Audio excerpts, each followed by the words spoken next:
Some people walk through life believing they are untouchable.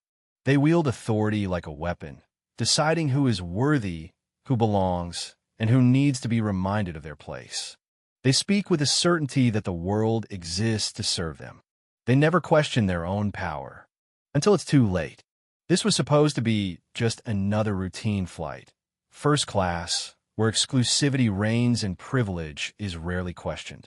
But on this flight, a man who thrived on control made a mistake. A mistake he didn't even realize he was making. What began as a casual act of arrogance would ignite a chain reaction no one could stop. A humiliation so absolute, so calculated, that it seemed final. But power shifts in unexpected ways. And sometimes, the people you underestimate are the ones who hold your fate in their hands. What happens when the tables turn? When the person you tried to destroy holds your future in a single word. Stay until the end. Because this isn't just about injustice. This is karma, and it hits harder than anyone could have seen coming. Was it deserved? Would you have done the same? Comment below with your thoughts, and tell us where you're watching from. If you love stories of power, justice, and the moment everything flips upside down, hit like, subscribe, and turn on notifications. Because this is just the beginning. The flight. Kendra Monroe stepped on a Flight 918 with a quiet elegance that came from years of knowing her worth. She wasn't flashy. A tailored charcoal gray pantsuit, a slim gold watch, and a classic leather tote bag were all she carried. Yet, as she crossed the threshold into the first-class cabin, she felt the shift in energy, brief pauses in conversation, glances that lingered too long, subtle but unmistakable. Then came the voice. Sharp, cold, unmistakably condescending. "Ma'am," the lead flight attendant said with a patronizing smile. "Are you lost?" His name was Darren Cole, and Kendra recognized his type instantly. She met his gaze without flinching. She'd heard that tone before.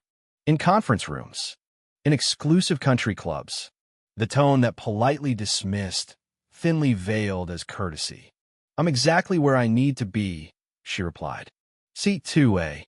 Darren's smirk widened as he folded his arms across his chest. He glanced over his shoulder at the other passengers as if inviting them to share in the joke.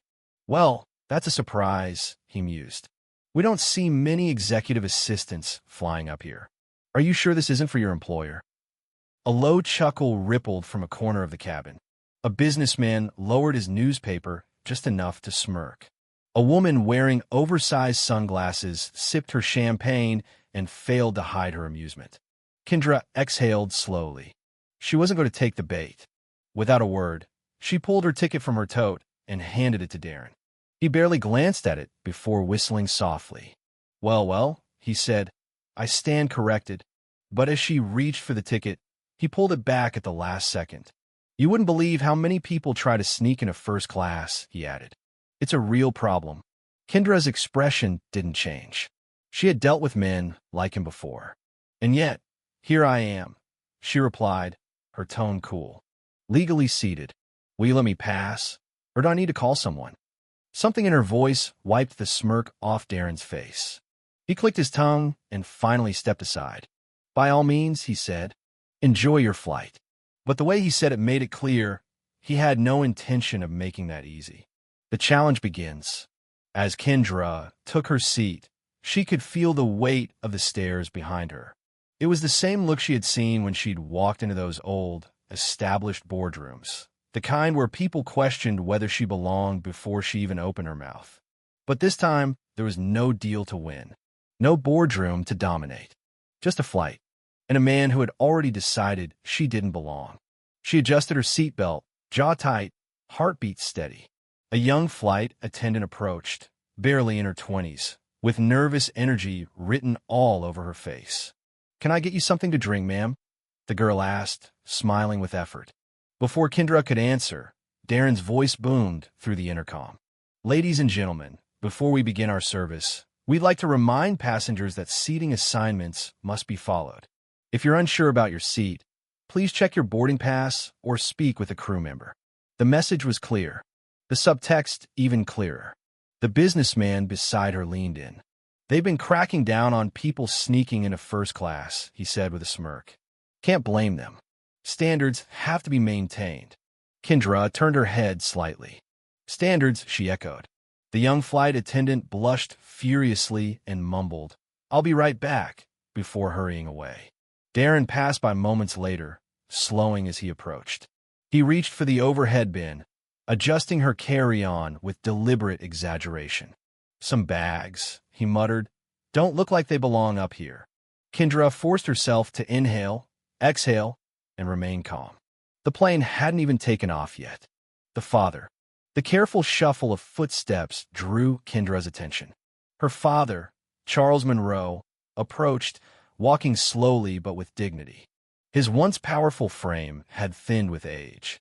His hands trembled slightly as he gripped the seat backs for balance, his tailored gray suit hanging looser than it once did. He had refused pre-boarding assistance. That was not his way. Darren's lip curled as he stepped in. "Well now," he drawled. "Didn't realize we had special accommodations today. Need a wheelchair, sir?"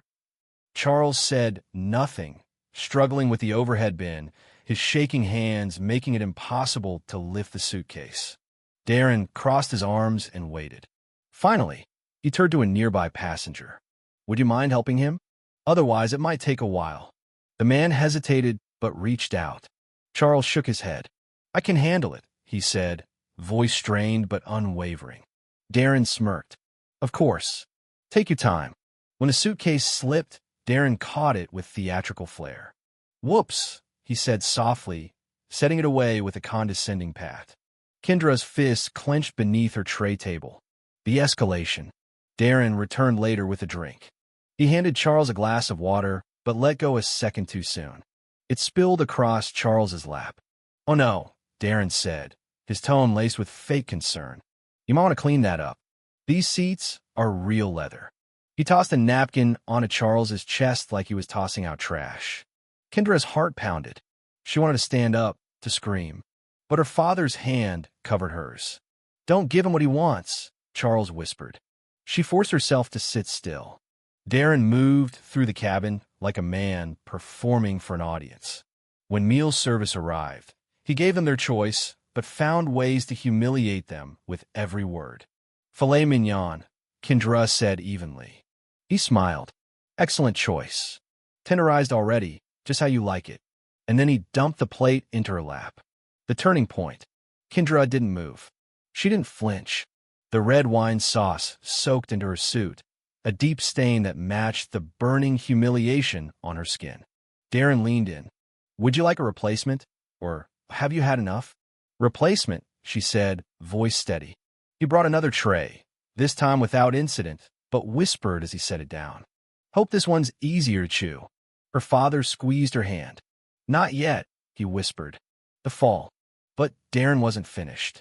Later, he publicly reprimanded the young flight attendant, Grace, for showing Kendra kindness. He humiliated her in front of the entire cabin, threatening to fire her if she didn't fall in line. And then, when Kendra and her father were ordered off the plane under the guise of security, the silence from the other passengers was deafening. What Darren didn't know was who Kendra really was. Not just another passenger. Not just another executive. Kendra Monroe was a principal investor in Arcadia Airways, the parent company of the very airline Darren worked for. By the time Darren's name showed up on an internal red flag list for altering VIP profiles, it was already too late. The CEO, Vincent Harlow, was waiting for them on the jet bridge. And when Kendra stepped off that plane, flanked by two men in dark suits, Darren's world collapsed. "Justice served. You tampered with records," Vincent said coldly. "You humiliated one of our key investors." Darren's smirk disappeared. Kendra took a step forward, no longer the quiet woman in seat 2A.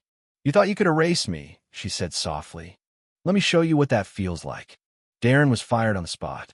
Security dragged him away. 1 year later, Darren Cole pushed a mop through Terminal D, invisible to the world he once ruled. He wore a neon vest and steel-toe boots. No one recognized him. No one cared. And then he heard the click of heels. Kendra walked past, her designer coat perfectly draped over her shoulders, glancing his way for only a second. A look, not of cruelty, but of recognition. A quiet reminder of who had won. The end. And that is how Darren Cole lost everything. From arrogance to ruin, from power to disgrace. Karma found him. Hard. Where are you watching from? Drop your city below. If you love stories of power, justice, and the moment everything flips upside down, hit like, subscribe, and turn on notifications. Because this is just the beginning.